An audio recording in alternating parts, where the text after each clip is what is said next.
नमस्कार, आप देख रहे हैं पुलिस महानगर। तो आइए शुरुआत करते हैं आज की कुछ खास खबरों से।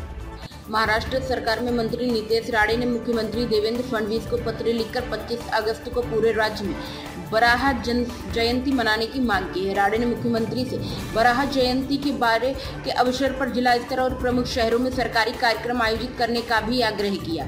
उन्होंने कहा कि हम हिंदू और हिंदू त्योहार मनाएंगे। वहीं विपक्ष के नेताओं ने इसे पब्लिसिटी बताते हुए विवाद खड़ा करने का आरोप लगाया है। नितेश राणे ने कहा कि ये हिंदुओं की सरकार है जिसे भारी बहुमत से हिंदुओं ने लाया है, इसलिए ये जरूरी है कि जो हमारे त्योहार हैं बड़ी ही धूमधाम से मनाए जाएं। इसे अभी तक धूमधाम से नहीं मनाया जाता था। अगर हमारे बच्चे हमारे भगवान के बारे में नहीं पढ़ेंगे तो क्या पाकिस्तान और बांग्लादेश के बारे में पढ़ेंगे? हमारे हिंदू राष्ट्र में अगर बराह जयंती मनाई जाए तो इसमें क्या गलत है?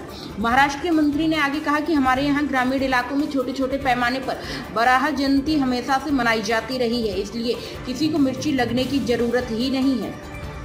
हम तो हमारे धर्म और भगवान के बारे में बात कर रहे हैं। आप जिस देश में रहते हो उस धर्म और देश के बारे में पढ़ाया जाए तो आपको तकलीफ नहीं होनी चाहिए। मत्स्य अवतार मछली का रूप लेकर मनु को प्रलय से बचाया। कुर्म कच्छप अवतार समुद्र मंथन के समय पर्वत मंदर को अपनी पीठ पर धारण किया। बराह अवतार धरती को समुद्र से उठाकर उसकी रक्षा की।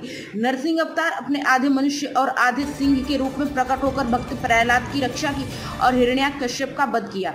वामन अवतार बौने ब्राह्मण के रूप को लेकर राजा बलि से 3 पग में तीनों लोक जीत लिए।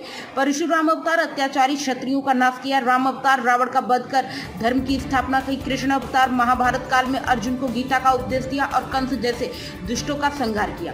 इसी पर्व को नितेश राणे व्यापक तौर पर मनाना चाहते हैं, लेकिन आखिरकार बराह जयंती ही क्यों? मत्स्य या कच्छप अवतार क्यों नहीं?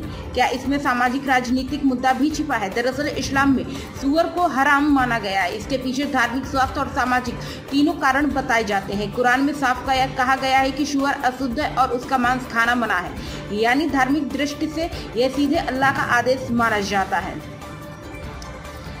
एमएनएस प्रमुख राज ठाकरे ने नितेश राणे की मांग पर कहा कि कुछ लोग कई मुद्दों को सिर्फ पब्लिसिटी के लिए उठाते हैं। वहीं शरद पवार गुट के एनसीपी नेता जितेंद्र आव्हाड ने बराह जयंती मनाने पर कहा, बीजेपी के कुछ लोग खुद का नया मुद्दा पैदा कर विवाद खड़ा करते हैं। भारत में सुअर पालन करने वाले समाज दलित और आदिवासी समुदाय हैं। पारंपरिक रूप से कई जगह सुअर पालन उनकी आजीविका का हिस्सा रहा है। बीजेपी बराह जयंती मनाकर इस समाज को अपने साथ जोड़ने की राजनीतिक कोशिश करती नजर आ रही है।